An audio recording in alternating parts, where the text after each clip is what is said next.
Welcome to Chit Chat Stocks. Before we get to this episode, we want to talk about our friends at Interactive Brokers.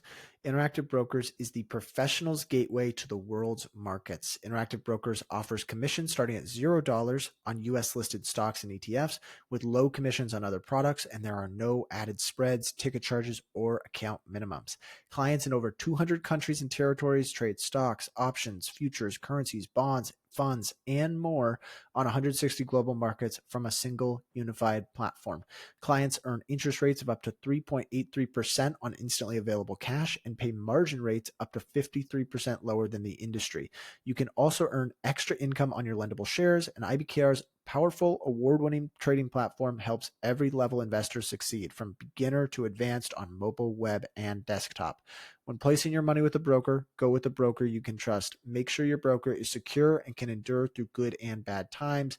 We use IBKR here at Chit Chat Stocks because it is a phenomenal platform for international investing, and you can use them too by heading on over to ibkr.com. Interactive Brokers is a member of SIPC.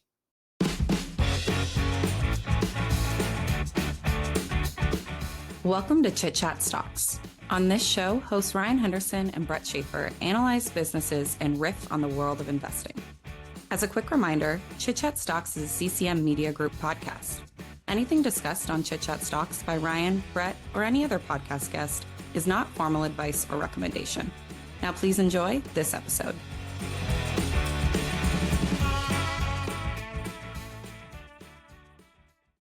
Welcome into Chit Chat Stocks. My name is Brett Schaefer, and I'm joined, as always, by Ryan Henderson. We have a great episode today. We are talking one of our super investors, Joel Greenblatt, and Ryan will get into it, professor, inventor of the magic formula, writer of 2 books, founder of Value Investors Club, and someone who has put up some pretty dang good returns over the last few decades. I'm going to let Ryan introduce it. First, quick housekeeping items. If you want the show notes, if you want any of our written analysis, and if you want to join our chat community, subscribe to our free newsletter on Substack. The link for that will be in the show notes. And if you enjoy these episodes, if you enjoyed a past episode as well, the best way to give thanks is to give us a 5-star review on Apple Podcasts and Spotify. That takes about 5 seconds, and we appreciate the people that do that. Ryan, let's dive in. Joel Greenblatt, who is he? What kind of investor is he? Yeah, Joel Greenblatt is maybe a name people that are in the investing world or have been investing for a while have heard of. They might not know why, though. So Joel Greenblatt is famous for a number of reasons. One, he's a very successful author. He's written a number of very popular books.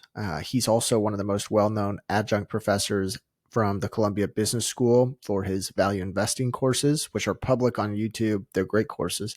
And he ran a fund of his own where he actually crushed the market for a decade straight. And I'll talk about some of those returns in a bit and kind of the strategy that he used to earn those returns. And then he's also one of the founders of Value Investors Club, which is still popular today, but back in kind of the turn of the century, 2000, I think was when it was started, that was extremely popular. It's an extremely popular forum. There are some legendary investors that have been, that started on Value Investors Club. Michael Burry, Norbert Liu.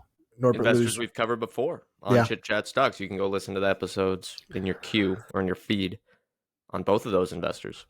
And they actually got their start because they posted on Value Investors Club, and Greenblatt liked their pitches and this was kind of later in his career, ended up giving them sort of seed money to start their own funds.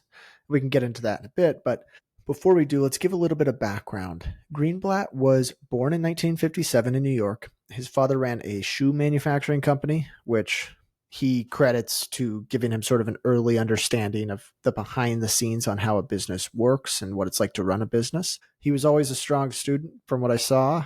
He attended the Wharton School of Business at the University of Pennsylvania, which is where he became attracted to the stock market initially.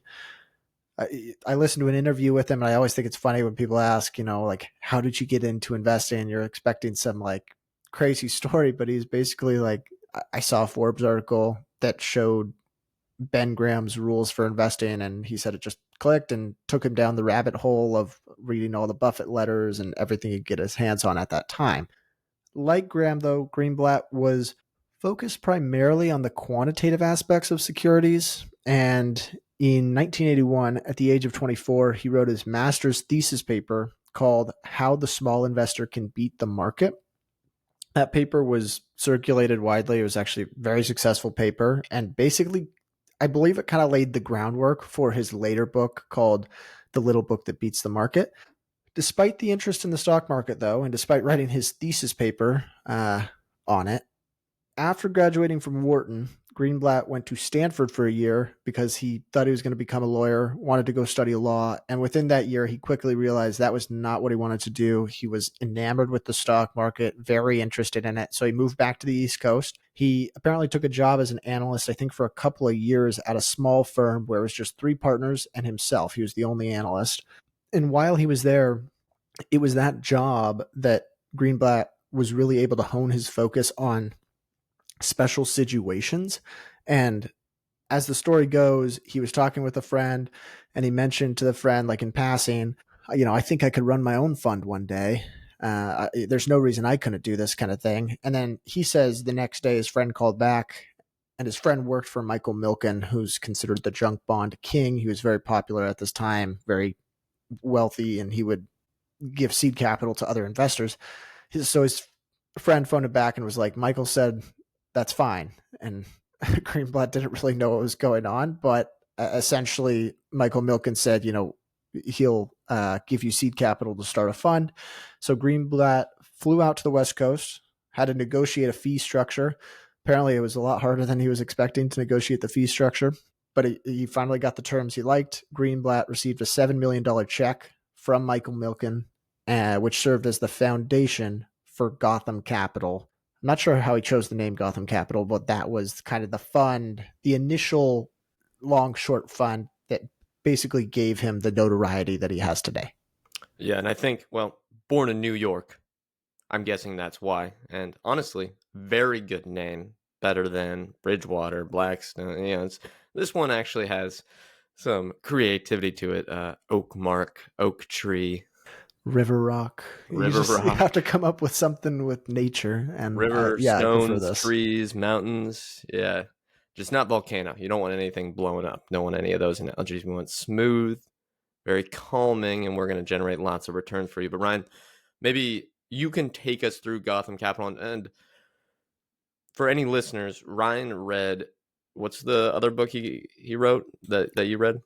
You Can Be a Stock Market Genius, which is, by the way, the worst name ever. And he says that. He's like, this was a mistake to name it that, but it was actually chock full of good information and it ended up selling pretty well. So, and I read the little book that beats the market, which will cover that on the second half of the episode. But let's talk Gotham Capital. I'm looking at the numbers right here. What sort of returns did Greenblatt put up for his investors? Yeah, so Greenblatt launched the fund in 1985. Gotham's investor letters are not public, but his returns are. He published his total returns at the end of his book for You Can Be a Stock Market Genius. And from 1985 to 1994, Gotham Capital generated one of the best 10-year track records I've ever seen. He earned 50% annually on a gross basis and a 34.4% return on a net basis. So investors got 34.4% returns annually. And we could talk about some of the particulars of it, but essentially, I believe the fee structure was at the start, the first 20% have no fees on them per year. Returns each year? Yeah. But then it's a 30%. Yeah. Then apparently it's a 30% share of profits after that. So that's where because he absolutely crushed the market, 50% gross annually, he was able to collect a nice fee. That was the Michael Milken structure. Mm-hmm. It may have been different once he started getting going and attracting other investors as well. So that might have distorted kind of the net fee. But yeah, it looks like, I'm looking at his numbers here, he beat that every year. Worst returns 29%, 28%. Well, if your worst years over a 10-year period are 29% and 28%, yeah, quite good. And I think, did you just mention it? He decided to just go out on top. Yeah, that's probably the best part. There wasn't some huge blow up in 1994 where, because we've looked at investors before and we're like, wow, they did really good until 2008, or they did really good until whatever this year was, and then they blew up and then they started a new fund. That wasn't the case. Greenblatt decided in 1994 that he had become, in quotes, sufficiently rich and returned outside money to investors. How he generated those returns is not 100% public information, but he does discuss his overall strategy and some of his most successful investments in his book. So I'm going to go through some of those. And this is not the traditional path, I'd say, where we've looked at some investors that have generated astounding 20, 30-year track records because they owned one or two stocks in huge concentration that were just phenomenal businesses. That was not the model at all. In fact, just pure equities was not the approach for him either. He was willing to invest across the full world of securities. And it didn't matter on the industry. It didn't matter what the company did. If he was able to figure out what he thought the returns would look like, he was going to bet on it. And if he felt like the odds were in his favor. So I'm going to go through some of those, but for the most part, from what I understand, he really earned his returns in special situations. And then in 1994, he unwound the fund, gave money back to investors. Size might have had part of the reasoning to return money, because it's harder to invest in like small cap special situations when you become too big. So that could have contributed to it, but he doesn't say that anywhere.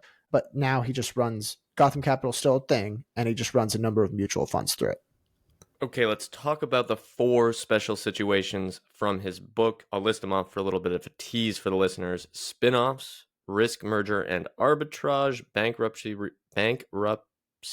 restructurings, and recapitalizations, warrants, options, leaps. Wow, he was probably not day trading, zero day expiry options, but we'll get into that. That's the last one. Ryan, why don't we go through spin-offs for maybe to catch up some of the listeners that don't know what this is. Tell us about what they are, why they worked for him, and maybe I'll try to think of some examples for the listeners.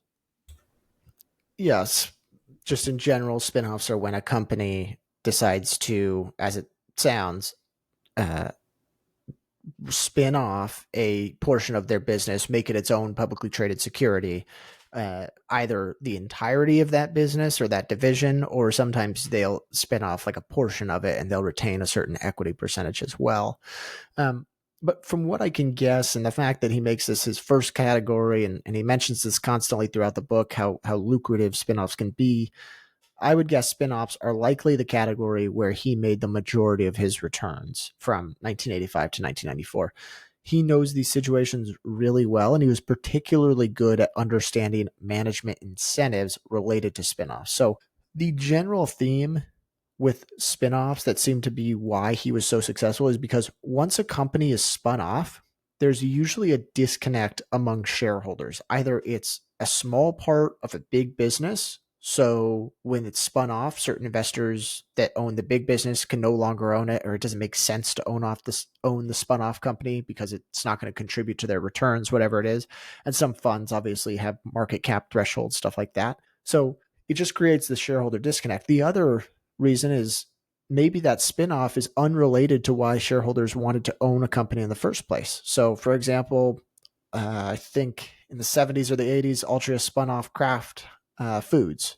And I doubt most people that were buying Altria were buying it for their mac and cheese exposure. So it's just an example of, well, I bought into this company. I didn't really buy into this small division. It's not a big deal to me. I got my share. I'm going to sell it.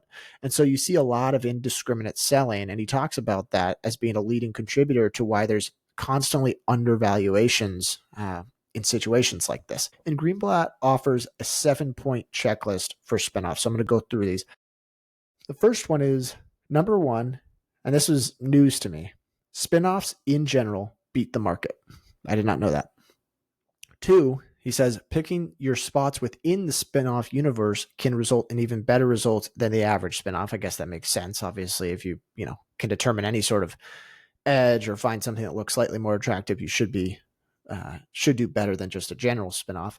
Then 3, I think this is the really important one.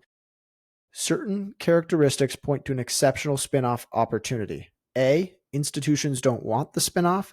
B, insiders do want the spinoff. So if you have insiders really looking for a division to be spun out, and especially if they can get like an equity stake or some sort of like option package in the spinoff, you should look for that. And then C, a previously hidden investment opportunity is uncovered by the spinoff transaction. So maybe it makes either side of the business look better financially, either the parent company or the spinoff.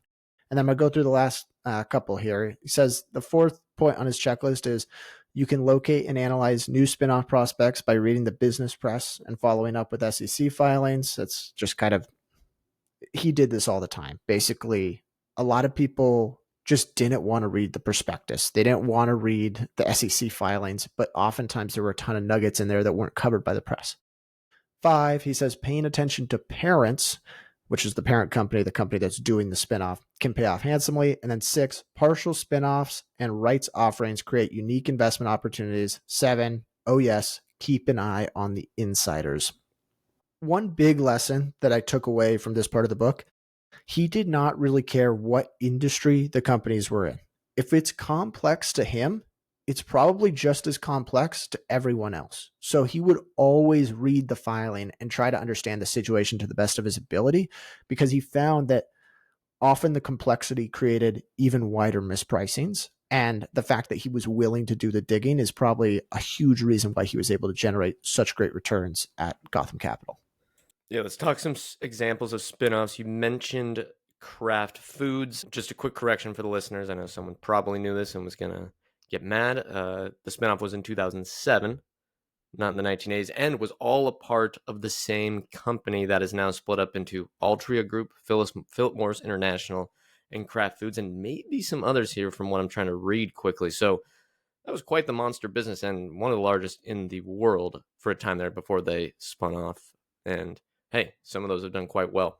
There's the PayPal one, which was a little bit of a better investment a couple of years ago, and now seems to be doing okay. We have Ferrari from Fiat Chrysler. It seemed people underestimated that one. And then another one that I thought was interesting that was probably right up his alley is the recent GE, not breakup, but basically spinning off, and you have the stock like GE Vernova, and now there's GE Healthcare and then GE Aerospace, which are, I think, is the leftover parent company is GE Aerospace. GE Vernova, Ryan, looks like, according to just the quick Google chart here, started publicly trading in March of 2024 and is already up 254%. So there was apparently a huge undervaluation because of this spinoff, and people didn't really get the situation. And that seems what Greenblatt was looking after. And I wouldn't put it past him to have invested in this one, just last year. Yeah, I mean, the list goes on and on. The incentives, or what he talks about here as to what causes the indiscriminate selling, still exists today. It's maybe even more amplified, especially when you think about like the market cap thresholds for a lot of funds. The examples he uses in his book are primarily small caps. And that was, you talk about the PayPal spinoff of eBay, the Kraft spinoff from Altria, Vernova spinoff from GE. Those are all going to be fairly well covered. You can still make money, as Brett just showed. But particularly in the small caps, there's so few people paying attention to the companies that are spun off, and especially the management incentives and whether or not they want some sort of vested interest in the spinoff.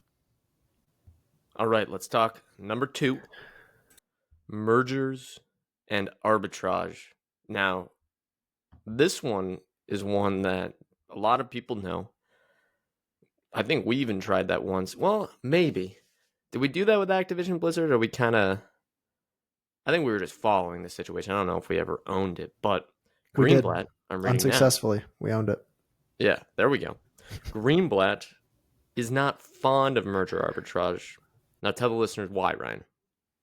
Yeah, I mean, the simple reason, and I guess for those unfamiliar, merger arbitrage just refers to the spread that exists between when a merger between the quoted acquisition stock price for a company that's been announced that it's going to be acquired and the current trading price when the deal is announced. So sometimes there will be a spread between the current trading price and the closing price because in the meantime, either the acquiring company has to do more due diligence or they have to wait for regulatory approval. There's a number of ways that a deal could break. And so there's a little spread that you can make in the meantime.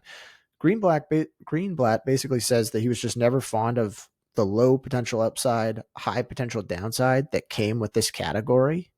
So he really doesn't spend a whole lot of time on it. You still can find situations where it could be very lucrative, but he liked to focus more on quote merger securities, which to be honest, I did not really know this category of securities existed prior to him talking about it. So he says, although cash and stocks are the most common forms of payment to shareholders in a merger situation, sometimes an acquirer may use other types of securities to pay for an acquisition. These securities can include all varieties of bonds, preferred stocks, warrants, and rights.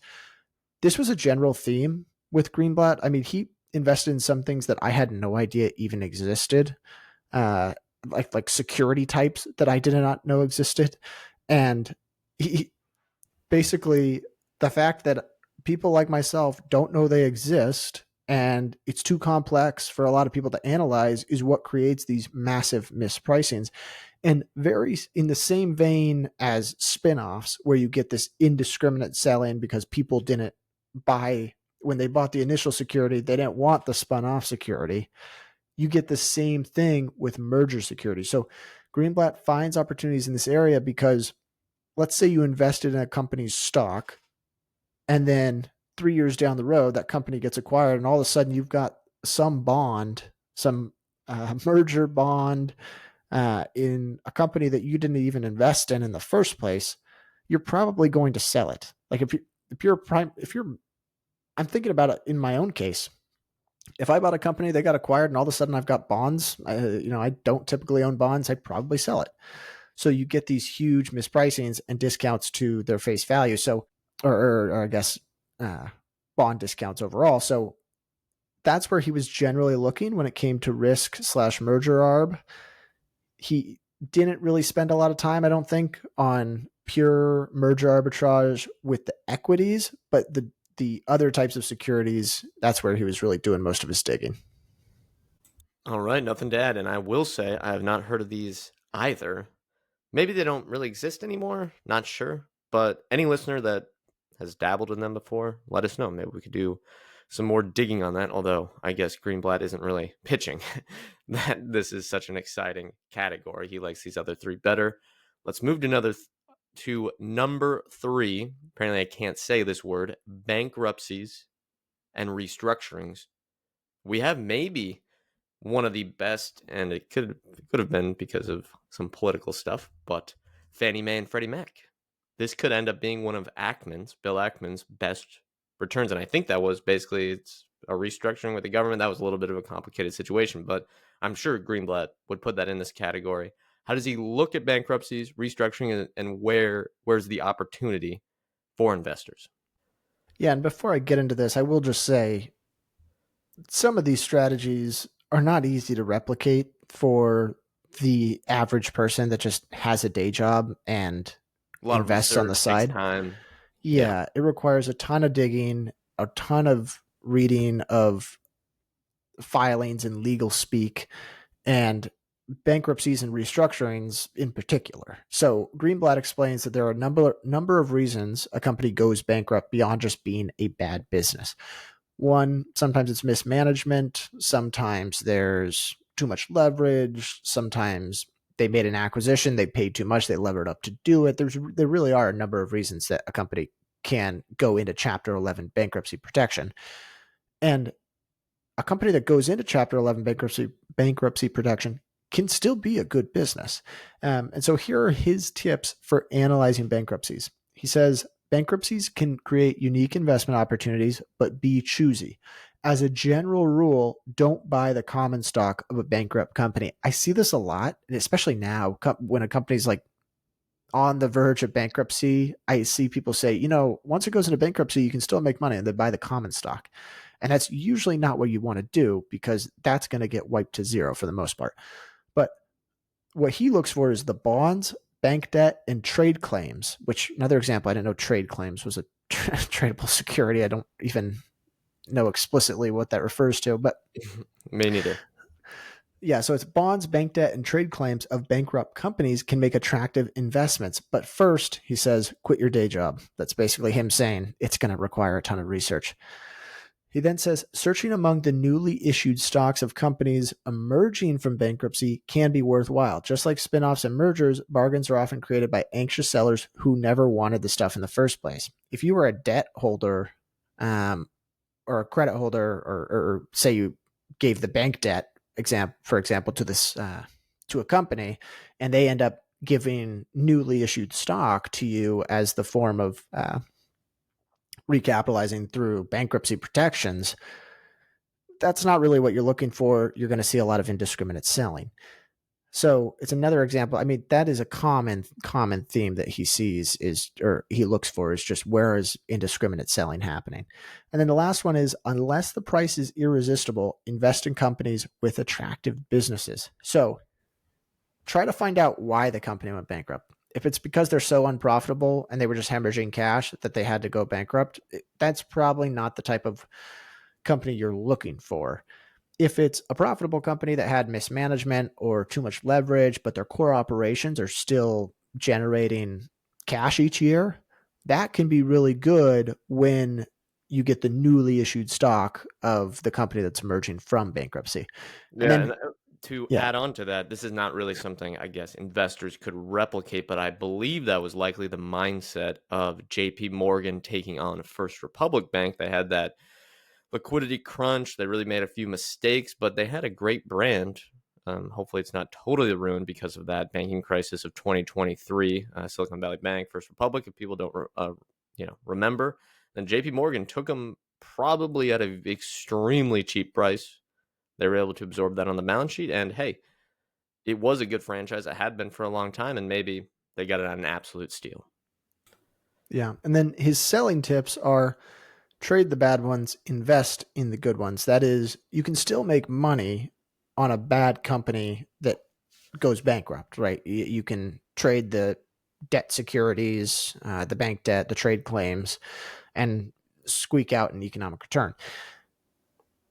You can hold the good companies that were forced to go bankrupt and they get this newly issued stock. Those are the ones that you can actually hold for a long time. So I think he really stresses the importance of distinguishing between the two. But yes, in general, he has, and you can too, make money through bankruptcies, but generally avoid the common stock. This episode of Chit Chat Stocks is brought to you by Blue Chippers Club.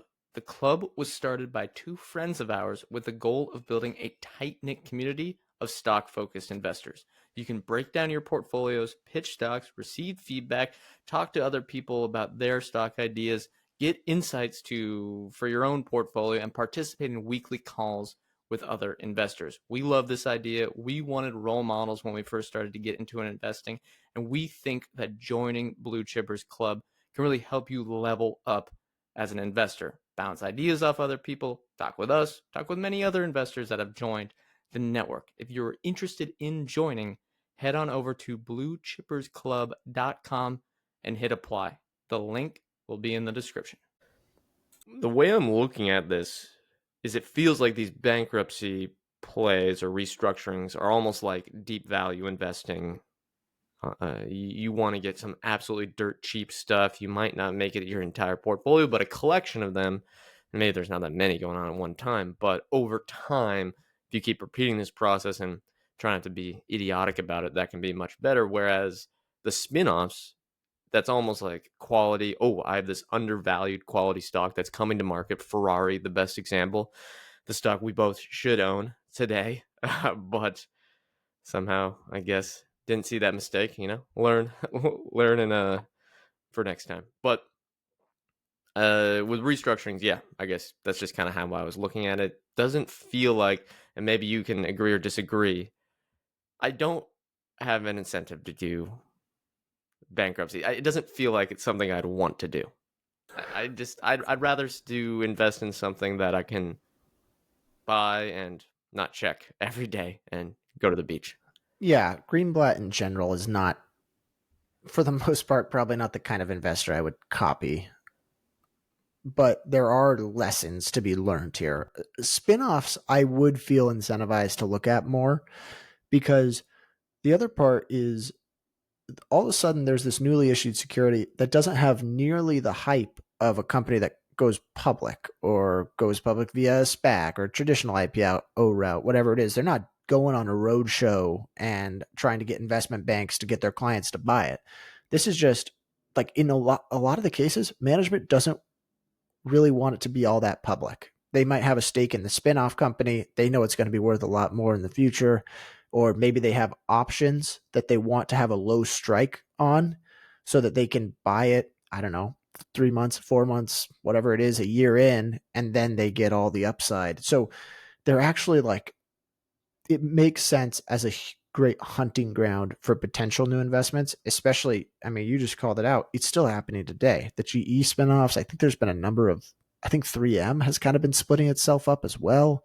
Yeah, I haven't followed that one closely. Honestly, yeah, the GE one, that's one that I think is a perfect lesson. Like, the company was just 2 decades of mismanagement. Jack Welch, I know a lot of people like him, but I'm not the biggest fan after reading that book, kind of exposing his short-term thinking in the 90s. And people just hated the stock. Then they decided to split up. And if you looked at the individual businesses, and maybe, I think Vernova's the energy one, but Vernova and aerospace seem like solid businesses. Maybe you didn't want the healthcare part. I'm not sure how good of a business that is.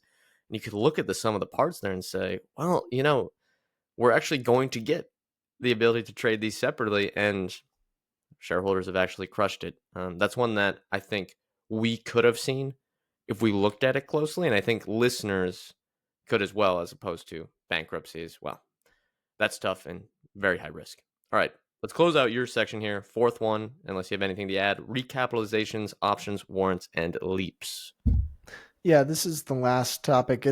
It's not that long of a chapter in the book, and frankly, it seems as sort of a, like, so day trade Tesla and NVIDIA options, right? That's what he's saying? Don't think that's quite what he's going for here.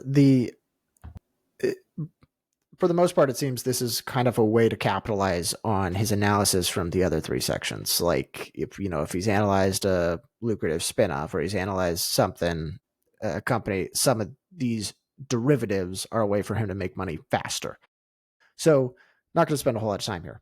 But also, the recapitalizations, we don't really see that anymore. This was really popular in the 80s and 90s as a way to ward off hostile takeovers, and it could create some opportunities for investors. But I believe, like, the introduction of the poison pill and some of the other methods for warding off takeovers have kind of gotten rid of the need for recapitalizations. So not really a whole lot of takeaways there. As for the derivatives, here's what he says. There is a way to create your own version of a stub stock. And a stub stock is like I believe the equity that's left after the recapitalization. He says, simply by choosing among the hundreds of available leaps, you can create an investment situation that has many of the risk-reward characteristics of an investment in the leveraged equity of a recapitalized company. That's just to say you're kind of creating your own leverage by having this time constraint on it with the leaps. Time is your leverage, yeah. Same with warrants. Yeah. We've seen plenty of people, and I think it happened because the SPAC boom, there was so many warrants attached to those, and a lot of those have been trading out there. I've seen some people give some interesting pitches on those, although they always sound so promising. And I don't know. It's kind of like buying put options on a very terrible company, something that I did once before. Just as a little quick story, Beyond Meat, I was pretty confident that the company was going to zero, but it took 5 years longer than I thought, and I made zero money betting against it. Yeah, he groups warrants, options, leaps sort of into the same category and just basically says it's a way to amplify your return quicker if there's sort of a catalyst on it. And he puts in quotes, use these when a company is undergoing extraordinary corporate change, because then that kind of creates the catalyst that you might need. Not going to spend too much time there. The big takeaway I would say listeners should have from this, unless you want to become a special situations investor, which I recommend reading the book in that case. If you have a stock that you own that spins off a company, pay attention. Don't just stop there. Don't sell it. If there is a big or a spinoff in an industry that you think you can analyze and understand, pay attention. And then look in corners of the market that maybe other people aren't, and don't be too intimidated by complexity. If it's complex to you, it's complex to everyone else. Try to get to as much of an understanding as you can. If you have to wave the flag and say, all right, fine, it's too complex for me, that's fine, but at least give it a go. That would be my advice. Let's talk about your side, because this is much more digestible and understandable and implementable, if that's a word, for the individual investor. The little book that beats the market. Take us through what it's about.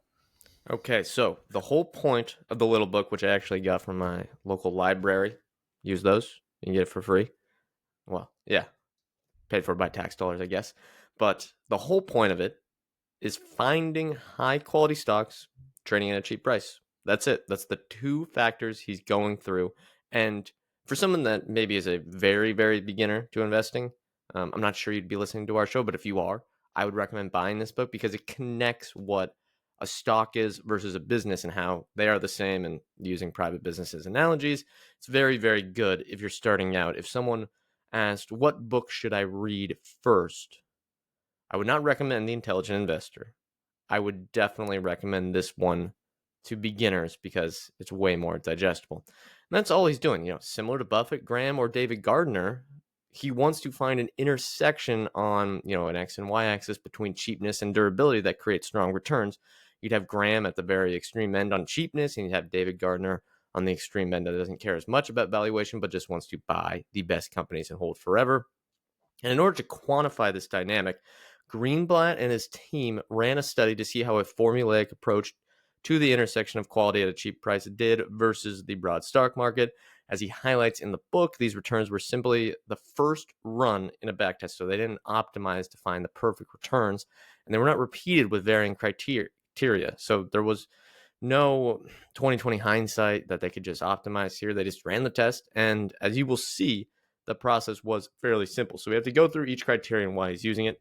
First, he uses the enterprise value to EBIT multiple for cheapness, and this is trailing, I believe. So EV to EBIT, enterprise value divided by EBIT. This just takes the stock's current enterprise value, which adds in the cash and net debt, kind of balances out all the assets and liabilities that are available to return to shareholders or that you have to pay off, and then divide it by the trailing earnings before including your interest and tax payments for the year.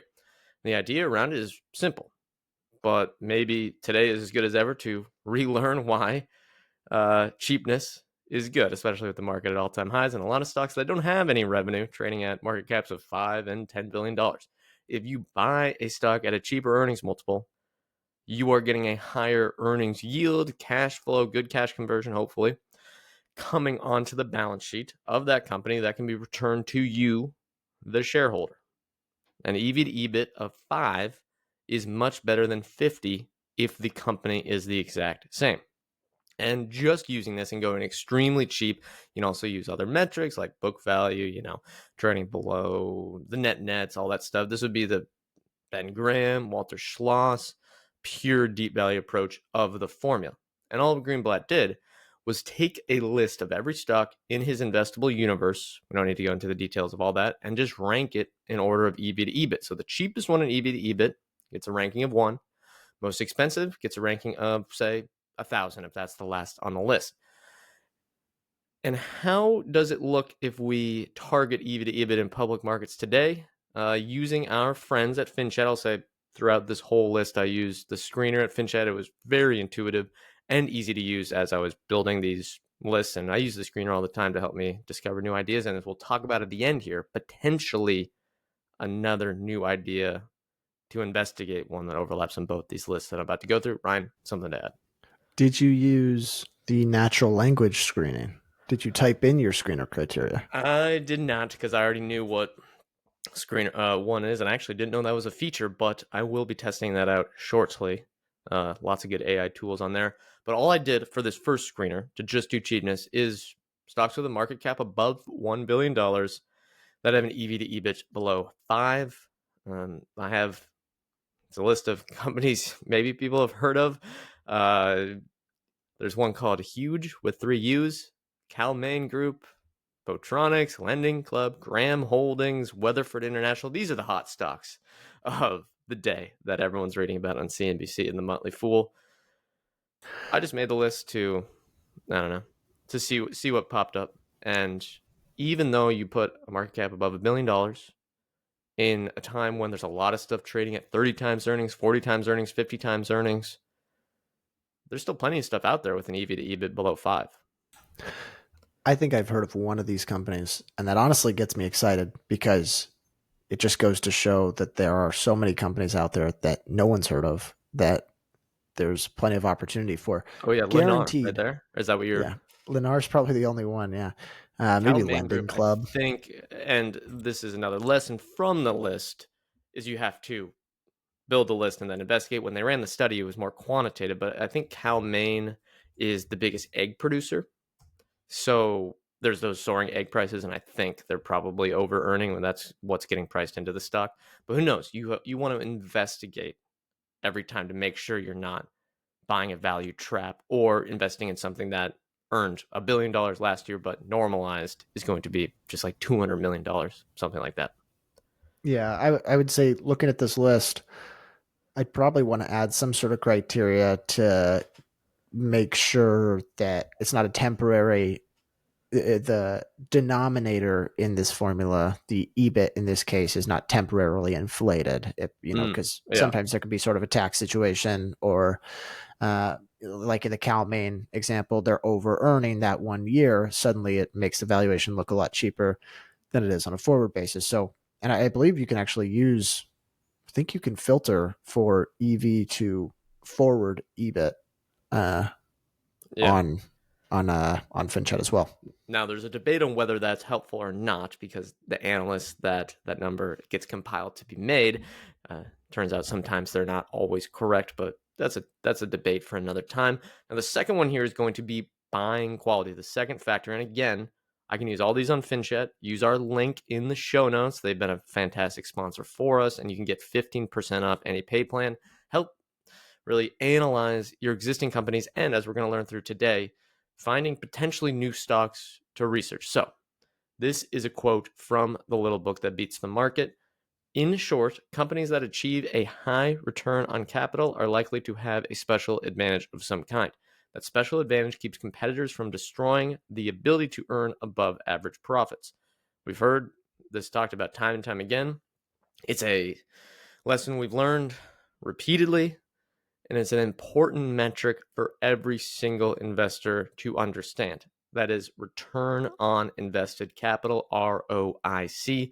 This is another legendary investor talking about using data and price action to determine whether a stock has a competitive advantage. And typically people will go in and say, well, I think, Apple has a great brand and that's a competitive advantage.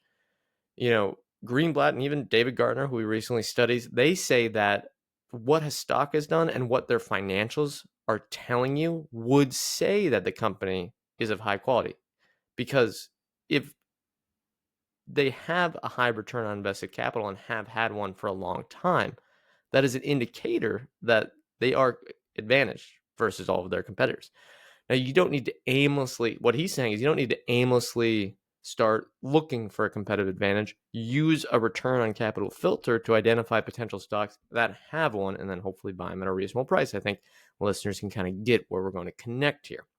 And the two are connected. If you have one, you're going to have durably high ROIC. And if you don't, you're probably not going to return good returns you're probably not going to have a good ROIC versus your competitors or versus cost of capital, all that good stuff.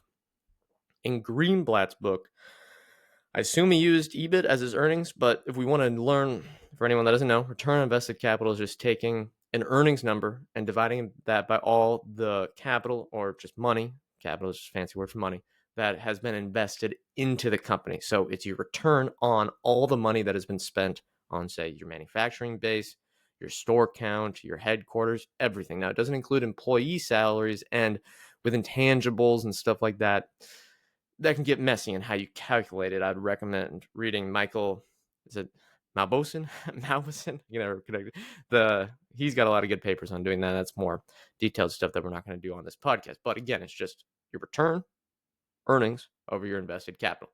And on FinChat, yet again, we can easily filter for return on invested capital using his criteria. Here are the results. Well, you're not going to be able to see unless you read the newsletter. We just filtered from highest return on invested capital to lowest for market caps of over $1 billion. And I think I excluded biotech, but maybe that was for a different screener. Either way, there's one overlap here. Actually, a few. Cal-Maine Foods was on there. We have NVIDIA on this list. Pinterest, Winmark, a sneaky compounder that has dominated the markets. Appfolio, a company I don't really know. Whirlpool, AppLovin, Doximity. Ryan, anything you notice from this list or anything to add about return on invested capital before we kind of close out the episode and combine the two together? All right, folks, if you are a regular listener to Chit Chat Stocks, then you know that we use FinChat.io daily. FinChat is the complete financial data platform for stock-focused investors. They have robust financial data on more than 100,000 stocks globally, including company-specific segment and KPI data. So you want to see Amazon's revenue from advertising? FinChat's got it. How about Netflix's subscribers by region? Yep, they've got that too. And they just added Morningstar research reports for all subscribers. So if you are subscribed, you can now get all the latest Morningstar high-quality research reports on more than 1,500 stocks globally. If you're interested, head on over to finchat.io/chitchat. All new users automatically get 2 weeks of FinChat Pro for free. But if you want to extend to any paid plans, our link will get you 15% off. That is finchat.io/chitchat. The link will be in the show notes. No, I mean, ROIC, like you said, for companies that are very talent heavy, as talent being one of their biggest costs, like Software companies, tech companies, something like that. Yeah, software, probably video games. Yeah. Like I was going to say Google, but now CapEx has been a huge thing for them. ROIC is not exactly going to encapsulate that perfectly. So there's some flaw in that metric today. The reason that the numerator can change, Brett said, using some sort of an earnings multiple to some sort of an earnings figure, is because for different businesses, you might want to use a different earnings to get to sort of their true take-home owner's cash flow. So sometimes it might be the free cash flow, sometimes it might be the operating income, sometimes it might be NOPAT, sometimes it might be net income. Kind of figure out whatever is the best earnings figure for the business you're studying, divide it by their invested capital, and you'll get your ROIC figure. Right. And sometimes EV to EBIT is not the best metric either. Banks, insurance, financials, you might want to use PE instead, but there's just, for the study, I think they excluded that, and it just makes it simpler for data and storytelling. So, Ryan, what is the magic formula? It is quite simple. All you do is combine the two factors together. And I guess I should mention he did the same thing. He took his whole investable universe and ranked companies 1 through whatever on return on invested capital. So what you do to create the magic formula is you add the results together. So the highest returns on invested capital you add is 1, and then you add whatever that EV to EBIT is, and the 30 stocks with the lowest sum. So this is the combined cheapest, like EV to EBIT and ROIC together. that will be your portfolio. And you redo the results and rebalance on a regular basis. I believe he did this monthly, according to his lecture, but you could maybe do it on different intervals. Doesn't really matter. And how did the strategy do? With zero other rules. Now, this is the only rule. They didn't even probably check what companies they were buying until they did. Actually, they didn't buy it. This was all hypothetical. It absolutely crushed the market from 1988 to 2004. It was up, not up, had an average return of 33%. The market average, which I think may have been their investable universe, 15%, and then the S&P 500, 14%. So more than double the market average. And if we look at the S&P 500, just to put it into terms that maybe help show why this is so impressive, an annual return of 14% for 17 years turns $10,000 into approximately $93,000. Using the magic formulas results and getting a 33% return, that same $10,000 investment would be worth $1.3 million in 17 years. So quite the difference, and shows why out steady, you don't need, and it's impossible, but the people that are looking for, oh, I want the 110x return in a year, blah, blah, blah, blah, blah, the crypto nonsense, whatever. You don't need that to create outsized wealth. You just need to, and it's easier said than done, slightly beat the market for an extended period and have that durability. And it looks like the magic formula does work. Today, there's been some studies that show that maybe it hasn't worked in the last 15 years for as well as it has in the past. I think that could be the intangibles aspect that kind of makes everything wonky. Also, buybacks can take the invested capital down. But I think, and he said it himself in his lectures, Greenblatt is showing that buying the best businesses at the cheapest price possible and having that intersection of quality and value is going to work however you define it. All right. Talk about how you used the magic formula today with FinChat. And I see you've got a company that made both lists that I had never heard of prior to this. Talk about that as well. Yeah, and who knows? This could be, I have not looked at anything beside the screener. It's more of the, it's going to pop up. Maybe I'll investigate it later. Could totally be a fraud given the name here, but who knows? I believe in, I just mentioned, you weed out the bad, the value traps and stuff, and the unsustainable ROIC. You do your own research after finding these screeners. And for example, we had one stock that made both the list above. It's called Huge with 3 U's. Incorporated. The ticker is HUG. Never heard of it, but I believe they're in mobile gaming. That's what the FinChat summary says. That's the extent of my knowledge. And today, the stock trades at an EV to EBIT of 1.5. Now, I would want to ask, why is it so damn cheap? And the stock has had a very high return on invested capital, 137% over the last 12 months, and it's been consistently quite high. And I would also want to ask, why, and is this sustainable? Another way we can look at it and use the screener from finchat.io is combining both ROIC and EV to EBIT into a single screener, and then trying to improve on, because Greenblatt didn't use this in the book, he said he would probably try to do a 10-year average of ROIC or use some sort of long-term average ROIC to screen for durability. And we can also move into smaller stocks. So, Ryan, there are 42 stocks out there with a market cap below $1 billion, with a 10-year average ROIC above 15%, and an EV to EBIT below 10. That sounds like a good hunting ground to me. Now, there might not be any stocks you want to buy in this list, but you can repeat it and maybe a couple different pop up depending on what the price action has been. But that's 42 stocks you can research. If you only find one good investment out of that, it's worthwhile. Yeah, that sounds like a phenomenal hunting ground. With the Huge company, I say that because it's literally HUUUGE, so that's how they spell their name. I think, yeah, it's something with like casino, mobile games, stuff like that. I don't know. Okay.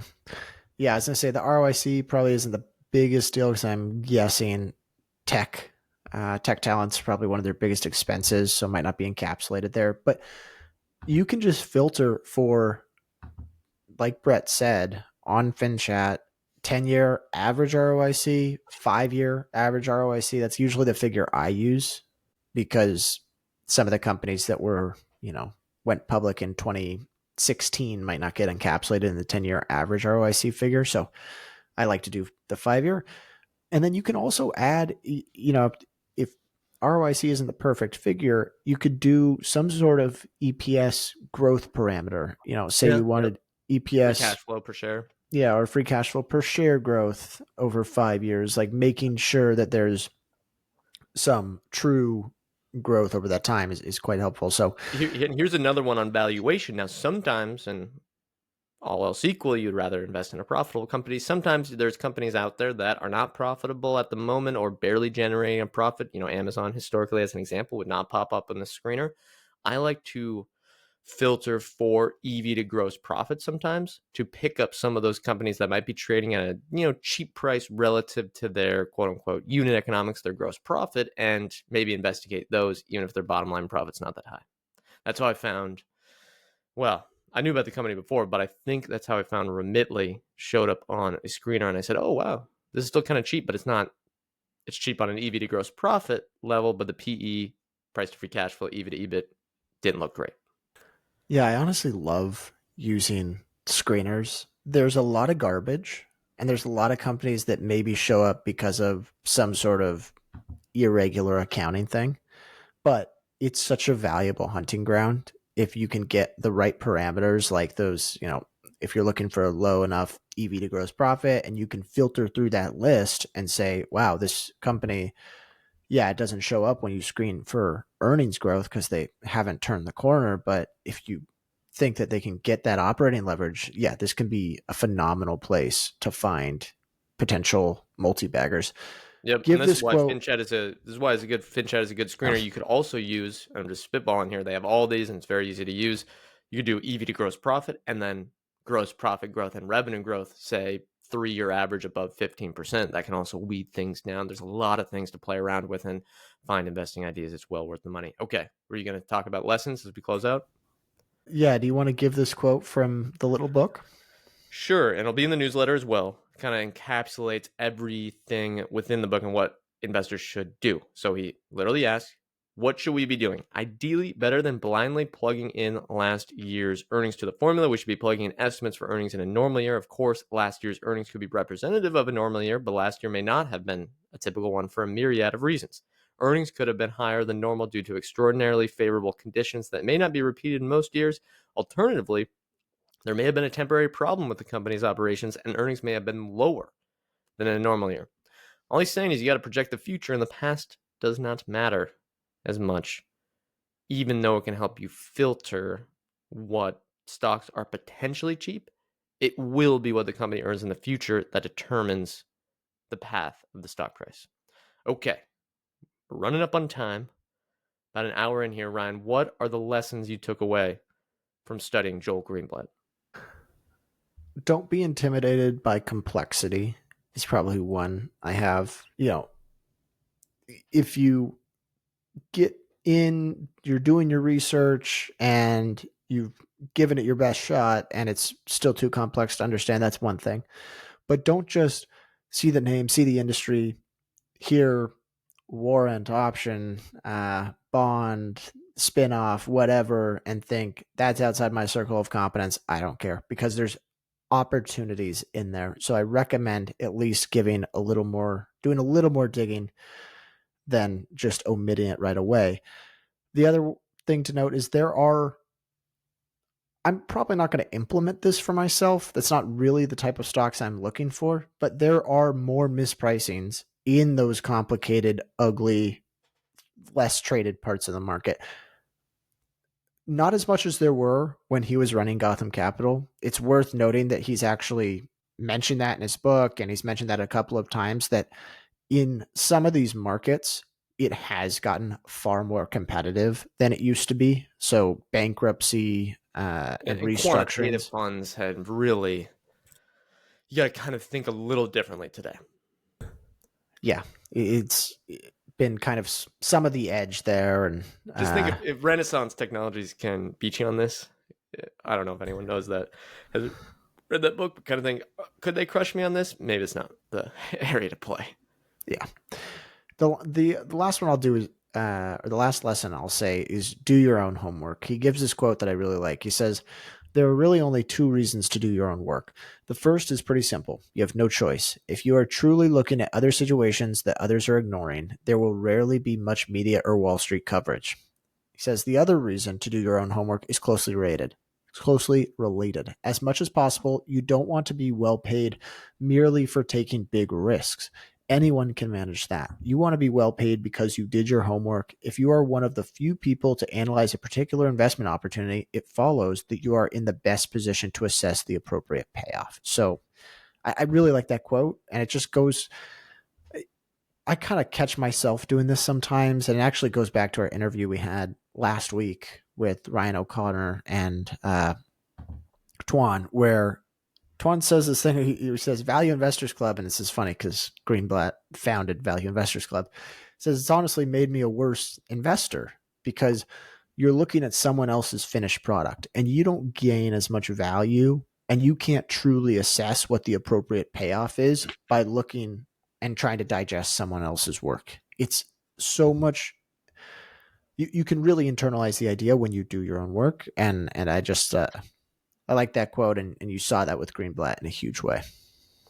Couldn't have said it better myself. The one thing I'll add is it reiterated that, and Ryan, this is Ryan's strategy as well, though, we don't invest in the exact same companies.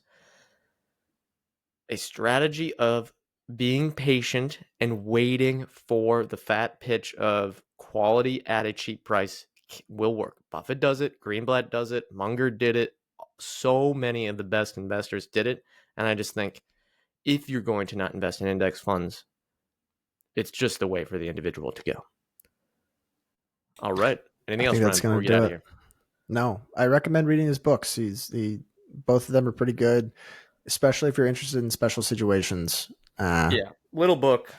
If you know what, I don't know. After this episode, I don't know if I'd recommend reading it. I skimmed a lot of it after a while. I think I kind of summed up But if you're a beginner, I'd recommend reading the little book. I will say, you can be a stock market genius, I believe, is what, like, that was sort of what encouraged Michael Burry to look into this, get into the world of special situation investing. Funny, given sort of how their relationship ended up. But he inspired, Greenblatt inspired Michael Burry with that book. Michael Burry took to Value Investors Club and showed how good of a security analyst he could be. And then if you've ever watched The Big Short, you kind of know how that transpired. But he probably doesn't. That's probably not his favorite movie. Probably not. Although they gave him hair in that one, so that was nice. Hey, they did the Greenblatt coaching tree. It's not bad. I always like to think of the great investors as like the sporting coaching trees, where and Greenblatt has that. Graham, probably one of the top dogs, probably is the best coaching tree. But we're running long. Listeners don't care about this.